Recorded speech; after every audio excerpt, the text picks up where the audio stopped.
Traders point நண்பர்களுக்கு சிறப்பு வணக்கம். நம்ம டிஸ்க்ளைமர் எடுத்துக்கிறோம். நம்ம செபி ரிஜிஸ்டர் அட்வைசரோ ஆர்ஐவோ கிடையாது. நாம இங்கே பேசக்கூடியது எல்லாமே தகவலாக மாத்திரமே பார்க்கப்பட வேண்டும்.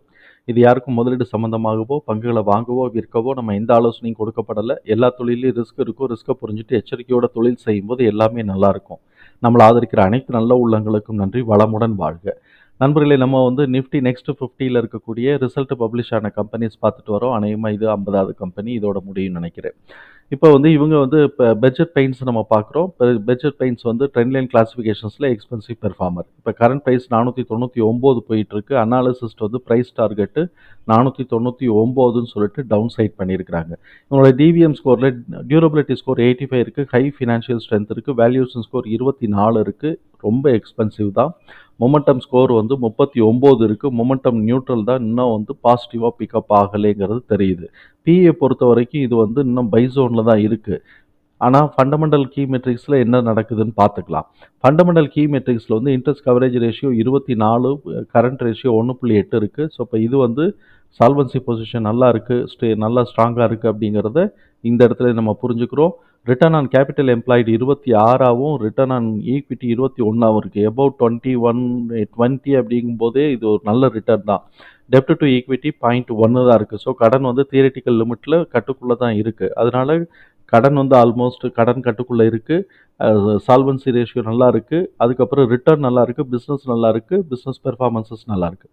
அப்படி இருக்கும்போது இந்த கம்பெனியோட பிஇ பார்த்தோம்னாக்க 49.8 இருக்குது. ஸோ இப்போ இந்த பிஇ 49.8ங்கும்போது இது நம்மளை பொறுத்த வரைக்கும் ஓவர் வேல்யூஷன்.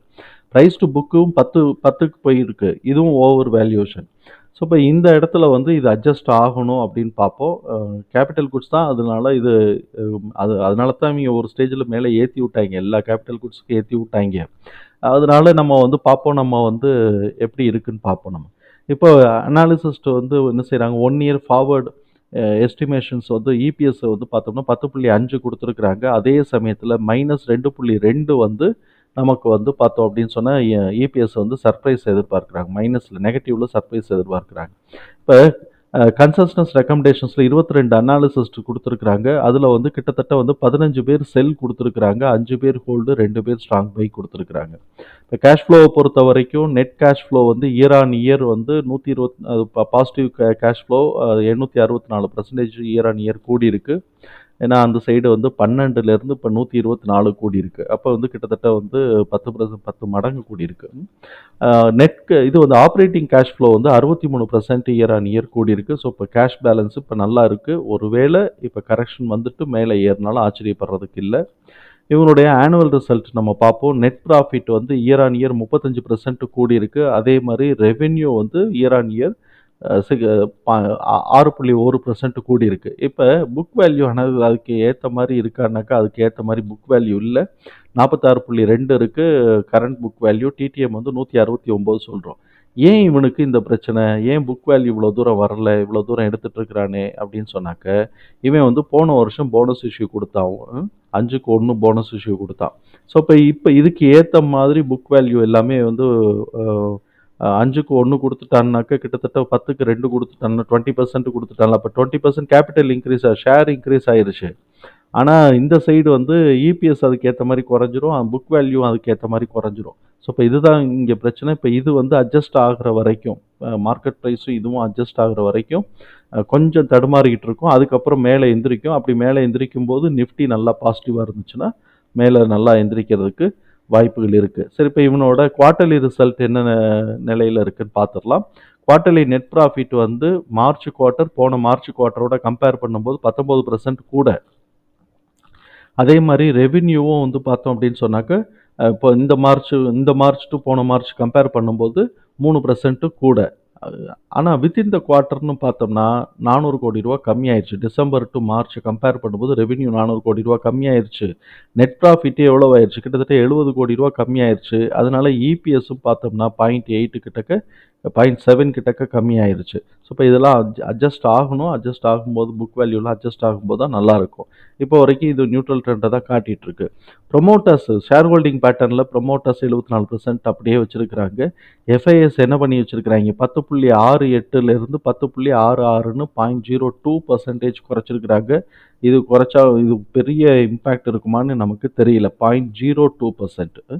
ஆனா டிஐஎஸ் என்ன பண்ணி வச்சிருக்கிறாய்ங்க, 1.07லேருந்து 0.87க்கு குறைச்சிருக்கிறான். அப்படின்னா இவன் கிட்டத்தட்ட ஒரு 0.2% கிட்டக்க குறைச்சிட்டான். ஸோ இப்போ இதுவும் ஒண்ணும் பெரிய இம்பேக்ட் இல்ல.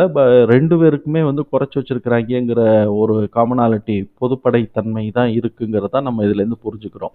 இப்ப இந்த இபிஎஸ் ஸ்டேட்மெண்ட் எல்லாத்தையும் தூக்கி நம்ம வந்து உள்ள தூக்கி போட்டோம். இப்ப இபிஎஸ்ல ஏதாவது பேட்டர்ன் பார்க்குறான்னா, ஜூன் மாசத்துக்கு இவன் கூடுது. அது வந்து அந்த பேட்டர்ன் பார்த்தேன். இந்த வருஷம் அதாவது 2023 கூடியிருக்கு. 2022ம் கூடியிருக்கு. ஆனா 2022 ரொம்ப மார்ஜின் 0.3 தான் கூடியிருக்கு. ஆனா இந்த தடவை 2023ல பார்த்தோம் அப்படின்னு சொன்னா 1.7லேருந்து 3.7ன்னு கூடியிருக்கு. அப்படி ஒரு 3.7 கூடி இருந்ததுனாக்கா உங்களுக்கு வந்து எவ்வளவு உருவாகணும், எவ்வளவு இப்போ இது டிஃபரன்ஸ்ன்னு நம்ம பார்த்தோம்னா ஒரு 1.7 1.6 கிட்டக்க 1.7 ஆமாம் 1.8 கிட்டக்க நமக்கு வந்து கூடியிருது. ஸோ இப்போ இந்த 1.8 கூடியது. இதுக்கப்புறம் தான் இவன் வந்து போனஸு போட்டான். அதுக்கப்புறம் எல்லாமே கீழே இறங்கி போச்சுன்னு வச்சுக்கோமே. சரி, இப்போ இந்த இபிஎஸ்ஸை வந்து தூக்கி நம்ம உள்ள தூக்கி போட்டோம். நம்ம ரேஞ்சை பார்த்துருவோம். நம்ம எடுத்திருக்கக்கூடிய ஸ்கோர் வந்து 157. அதை தான் லோவாக நம்ம எடுத்திருக்கிறோம். Fair price 105. அதை தான் 1 இன்ட்டு இது ஃபேர் ப்ரைஸ் இன்ட்டு 1.5 போட்டோம். அது வந்து இருக்குது. இப்போ கரண்ட் ப்ரைஸ் 498 இருக்குது. 498ன்னா இது வந்து பார்த்தோம்னா 4.72 மடங்கு கூட இருக்குது. இப்போ book value TDM book value 169. அப்போ அதுக்கு வந்து நமக்கு வந்து ஃபேர் ப்ரைஸ் நம்ம பார்த்தோம்னா 202ன்னு வந்துடுது. ஸோ இப்போ இது இருக்கட்டும், நம்ம வந்து ஒவ்வொரு ஸ்டேஜாக நம்ம பார்ப்போம். இப்போ 157 அப்படின்னு சொன்னோம்னா 201லேருந்து 262 நமக்கு ரேஞ்ச் இருக்குது. லோயர் பவுண்டு 201, அப்பர் பவுண்டு வந்து 202 இருக்குது. இதே இது வந்து டிடிஎம் புக் வேல்யூவாக இருந்ததுனாக்க 242லேருந்து 349 வரைக்கும் இருக்குது. ஸோ இப்போ இந்த ரெண்டுத்தையுமே நம்ம போட்டுக்கிறோம். 201லேருந்து 262, அதுக்கப்புறம் 242 இந்த இந்த லோவிலேருந்து அவன் வந்து திருப்பி 359 வரைக்கும் அவனுக்கு கேப் இருக்குது. இப்போ இந்த 359 லோவாக போடும். ஏன்னா இது அதுக்கு தாண்டி இருக்கு இல்லையா. 359 லோவாக நம்ம போட்டோம்னா என்ன வருது, இந்த சைடு வந்து பார்த்தோம்னா இப்போ இருக்கக்கூடிய புக் வேல்யூனா 403 டு 464 வருது. அப்போ கூட இதை தொடலை. டிடிஎம்ல என்ன வருது, டிடிஎம்ல 444 டு 561 வருது. ஸோ இப்போ இதையும் நம்ம மார்க் பண்ணிக்கிறோம். ஏன்னா எந்த இடம் வரைக்கும் வேணாலும் ஏறலாம். ஆனால் ட்ரெண்டு டவுன் ட்ரெண்டில் இருக்குங்கிறத மறந்துடக்கூடாது. ட்ரெண்டு டவுன் ட்ரெண்டில் இருக்குது அப்படின்னு சொன்னாலே அது நம்ம வந்து இந்த மேலே இருக்கக்கூடிய அந்த க்ரீன் கலர் டார்கெட்டை அடையணும்னு இல்லை. ஆனால் இது கீழே இது வந்து கீழே இறங்குறதுனால இது வரும். சப்போஸ் வந்து இது வந்து மேலே போகுது அப்படின்னு சொன்னால் டவுன் ட்ரெண்டில் கரெக்ஷன்னாக்கா அந்த டாப் வரைக்கும் போகணுன்னு இல்லை. இது வித்தின் த டவுன் ட்ரெண்டோட மினிமம் மேக்ஸிமத்துக்குள்ளே தான் சுற்றும். ஸோ இப்போ நம்ம வந்து 359 நம்ம போடும்போது அந்த மினிமம் மேக்ஸிமத்துக்குள்ளேயே தான் சுற்றிக்கிட்டு இருக்கோம். நான் அதெல்லாம் தூக்கி நான் இப்படி மார்க் பண்ணிட்டேன். அப்போ இது ஏறிச்சு மேக்ஸிமமைஸ் பண்ணுதுன்னா 514 டு 536, அதையும் உடச்சிச்சுன்னா 558 டு 577. இது வரைக்கும் போகுதா இல்லையான்னு தெரியல. ஆனால் ஃபண்டமெண்டலாக நமக்கு ஸ்ட்ராங் இல்லை. 401 டு 472 இவன் வந்து அந்த இடத்துல 440 கிட்டக்க ரிவர்ஸ் எடுத்துட்டான். ரிவர்ஸ் எடுத்து போகிறான். அப்போ ரிவர்ஸ் எடுத்து போகிறான்னா இந்த வேல்யூவில் எங்கேயோ போகணும். இதுக்கு ஃபண்டமெண்டலாக ஸ்ட்ராங் இல்லை. பட் நம்ம வந்து அடுத்தடுத்த லெவலுக்கு இந்த சைக்கிளில் இருக்கக்கூடிய ஹையர் லெவலில் லோவாக வச்சு பார்த்துட்டு போகிறோம். இப்போ 401 உடச்சிச்சுன்னா நடுவில் 360 கிட்டக்க ஒரு சப்போர்ட் எடுக்கும். அந்த சப்போர்ட்டை வந்து உடச்சிருச்சு அப்படின்னு சொன்னால் 201 டு 262 எவ்வளோ தூரத்துக்கு இது வந்து ட்ரேட் ஆக போகுதுன்னு பார்ப்போம்.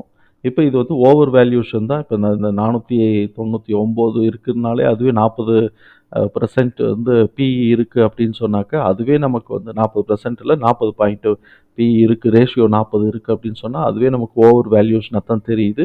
இப்போ பார்ப்போம் இவங்க வந்து எவ்வளோ தூரத்துக்கு வந்து ஏறிட்டு எவ்வளோ கரெக்ஷன் எடுக்கிறாங்கன்னு பார்ப்போம். தகவல் நமக்கு பயனுள்ளதாக இருந்ததுன்னா சங்கருக்கு ரொம்ப சந்தோஷம். நம்மளை ஆதரிக்கிற அனைத்து நல்ல உள்ளங்களுக்கும் நன்றி.